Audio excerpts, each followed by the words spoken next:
Hi, this is Dennis with Second Chance Tackle. Today we're going to introduce you to a tool that maybe you don't know exists, or perhaps you've heard about and are wondering how to use it, or maybe you have a use for it and just didn't know that something like this could be used for that.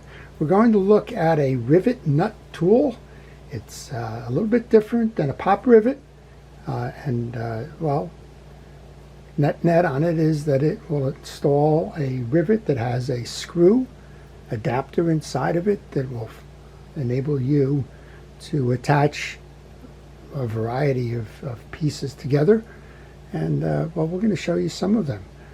Let's go look at the tool first. The tool itself is by Hardell. This is a 14-inch version of the tool. It includes in the case the tool itself, a host of these collars or rivet nuts, and a variety of mandrels depending on what type of screw you're going to be installing and using in there. Essentially, it's a very easy tool to use. Once you load the mandrel in place, you're going to just spread the wings of it, and as you pull down, it's going to compress the collar that you've inserted in the tip, and that's going to enable you to put a screw in there to hold something tight. Well, I like the quality of this. I like the case. I like the construction of the tool and the ease of use. Okay, well, we're going to work with a 1024. That's an SAE screw size, and we're going to remove the old one. This is a M8, a metric 8 mandrel in there, and I want to go for the 1024. So it's an easy change mandrel system. Simply remove the top cap, unscrew the base, then you'll notice there's an offset on the mandrel here. You can see how it has a little bit of a cup design to it. I'm going to bring out the one that I prefer to use. This is going to be a 1024. Just lock it in place and bring your first collar back in. Then we'll bring our top cap in to lock it in. And what you want to do to get this ready is you want to spread the wings. Get your cap for your 1024. Now all you need is a hole and a place to put the lock nut to show how it mounts. So what we're going to do is we're going to look at one of the first places I think about when I think about using this for a marine application is mounting a pole holder to the gun wall of a boat or a dock or whatever it may be, where you may have that need for that pole holder. I saw this in an application on a commercial party boat, or a head boat if you will. We're all familiar with the PVC piping and the like, and one way to mount into a thin wall is to mount it with these rivet nuts, and I'll show you how to do that. We also have applications where you can mount something like a sign on a difficult to attach to piece, and that would be, say, a fence post, a metal fence post. We'll show you how to do that. And then finally we have one more that I'd like to show you how to do. This happens to be a can crusher, and well, this might be able to mount to a heavy-duty post where perhaps you don't have the screw reach to get through and put a nut and bolt on the back side. If there is anything that's easy about this, it's that you do not need the reach of wrenches to hold the back end of that nut and bolt setup that you might have, because, well, the rivet nut is going to be holding that firm to what you're attaching to, and that by itself eliminates the need to have an open-end wrench or a ratchet on the back end. All right, the first thing we're going to do, I'm going to use a cutting board, basically. It's a thin piece, and we're going to show you how to mount a rod holder to that. That cutting board is going to simulate a thickness of the wall of a fishing boat. And the captain was telling me a lot of times when they screw into this, the vibration of the boat is going to loosen those screws. Over time, the hole widens out and the screws can no longer hold.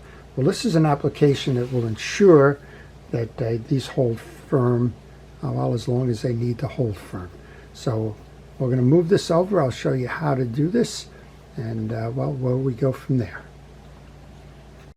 Once you got the corresponding drill bit, they recommend that you use either a pistol grip drill, or in my case, I'm going to use a drill press. So I would like to measure out the distances for the clamp,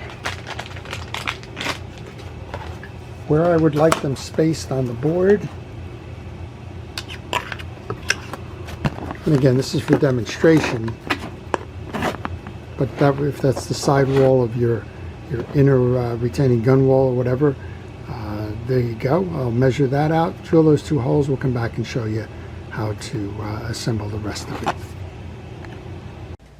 Okay, so we're going to do 3 applications then. We're going to attach a rod holder to a simulated internal wall on your boat. We're going to attach a sign simulated to a fence post. Now, of course, it doesn't need to be a fence post, right? Or it doesn't need to be PVC. It could be a metal fence post. It can be any of a number of things. But again, the idea here is that you're going to have a a nut to screw into, where you can't reach an open-end wrench to bring it down there to tighten it. And also, you may be restricted on the back end where you can't put a through bolt to attach that. So we'll show you how to do that. And then the last one will be attaching that can crusher. So let's start with this one. We'll show you the general premise behind this. We've already loaded up one of these rivets. You want to spread the wing on it and then simply pull to compress that. Pretty easy. And then you want to back that out by turning the handle here to unscrew from the rivet that you just put in. We'll do that one more time. And I'm going to get a second one of these. Again, for the purpose, you spread the wing on it. Bring your piece in. Bring the hole. And then simply pull down to compress it. And then unscrew it for the lock-in.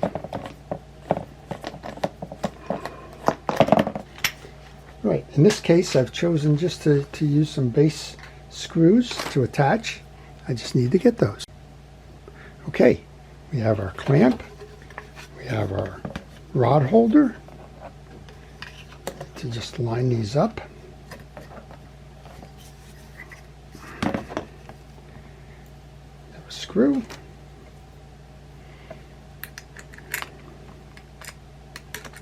One side started.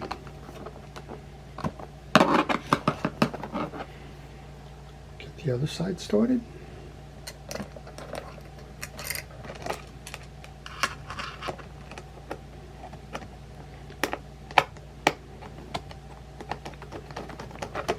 And there you go. So I chose this one specifically because I wanted to show you what's going on behind this as well. So we've mounted our rod holder onto the sidewall. It's not going anywhere. Probably want to go high and low on these, but here's the back end of it. The back end has compressed in on these to hold them firm to the inner wall, if you will, so that this clamp will never move. One of the nice things about it is because you have those rivet nuts, you can use stainless steel screws. Those are variable, whatever kind of screw you want to use. You can use a stainless steel screw, and that's going to enable you on the in the marine environments to not worry about rusting. Of course, this clamp is probably going to rust. But just an example of one of the things that it can be used for. Let's move on to the second example. Let's mount this sign. And again, the whole idea here is it's a simulation, right? Just to show you the versatility of this tool and some of the uses you may have for that. Let's just imagine, if you will, that this is a metal fence post now. I didn't have a metal fence poster, otherwise I probably would have done that. And then we'll show you how to make that work. Okay, let's simulate attaching that sign to the post. Now, I've seen this used with a lot of different types of applications. You can, for example, attach a no trespassing sign if you're into signs. You can attach something like a thermometer to just be an outside read. You can also use these, you can back that screw off and use it as a hanger. So maybe you want to hang something, maybe a garden tool or something on there. That's your choice in terms of how you use this. But assume we have a round post here. There's no ability to grab something from the back end with a through bolt, and you can't reach down to get inside that tube to tighten a traditional nut and bolt type of an operation. So I'm going to do the same thing here. Spread the wings, put that cap on. Tighten down on that. I think I probably hit the camera with that. Then let's just bring it back out.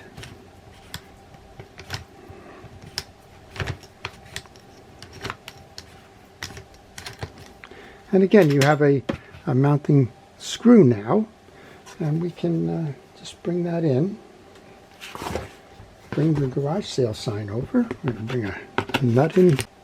Once you have that in, just tighten up your nut. And of course, in this application, you're going to use two, but I'm just using this as an example.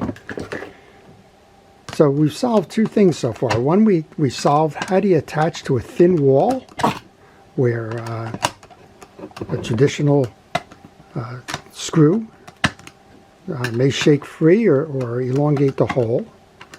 Here's one where we've attached to a post, maybe a fence post or whatever you like, and well, you can't reach it with a traditional open and box wrench to tighten the nut from the back. In this case, we're saying you don't have any reach behind it for a through bolt. This works nice and fine in terms of attaching that. Again, I've seen thermometers on here. If you just chose to leave this out, back it off a few steps without the sign, you could hang things on there. All kinds of applications for that as well. All right, let's move over to that last one then, where you have a thick block of wood. You can't go through the through bolt. You might have something that's you want to remove for maintenance. Perhaps you have a light that you want to put in there. Or you want to have some other fixture that requires batteries, or you want to remove it in the wintertime, and you just don't want it there stationary, where perhaps you would just use some kind of a screw gun application of that. And for that, I've selected a can crusher. Let's just imagine that we have a vending machine outside that's selling soda cans, and that in that vending machine area you have a recycle bin, and you want to compress those cans. So let's just think that we have that post nearby and we're going to mount it to that. Well, I've pre-drilled those two holes again, and we're going through the same routine here, but what I'd like to note is if you're interested in something like this, it is available on Amazon, and the link is provided in the description below, and they cost about $40. And as I mentioned, there's just a variety of applications for that. All right, so we've drilled those two holes after measuring for this can crusher. I'm going to note on this that all you have to do is you just have to drill down further than the extension of that nut. And if you're using a different type of a screw, for example, if the screw's longer than the shield, well, you have to drill down to make sure that the tail end of the screw is also going to be accommodated in the hole that you've drilled. We'll do that one more time here. Again, just bring it on. It's simple enough. Unscrew. And now we have the setup for the can crusher. Okay, one of the things that's nice to note is that these sit absolutely flush to the wood, so there's no space behind here that you might find in another application. Well, there's nothing left to do but to attach this now, so let's do that. And again, this is an example, but it's a practical example. You may have other things that you need to attach. This is just one of them. So a quick screw here to mount the bottom one, and the top and mount the other one. Surprised myself, I actually got it centered. Okay, and now you have a functioning can crusher on a post in an area where you might have a lot of cans. Of course, if you're in recycling, you just want to put this in your garage, whatever. This is just a nice example of how it mounts, and now you're perfectly useful in that regard. Well, again, just a couple of ideas and a couple of examples on how the tool that maybe you didn't even know existed works. This one is by Hardell. Again, it comes in a nice case. It includes the mandrels for all sizes of these, both in metric as well as in the SAE screws. We were using the 1024 there. And in the kit, you have several of these. You don't have a 1/4 inch set of these, but the rivet nuts are available online. You can buy packs of 500 of them for about $30. And once you focus in on one that you use a lot of, you can pretty much buy them by the standard size. You can also buy these in the standard kind of finishes, which is probably zinc or some kind of alloy, or you can buy them in stainless, as I mentioned. And again, if you're in a marine environment, you probably want to use those stainless pieces. So we've covered the tool, we've covered how to change the mandrels, we showed you how it works, we gave you some practical applications of it, and I hope you found this enjoyable, and I hope you found it educational as well. So if you like the video, please like it. Again, if you want to see more of these, please subscribe. And if you'd like to find out more about this tool, the link to Amazon is below. This is Dennis with Second Chance Tackle, wishing everybody a great day. Thanks for watching.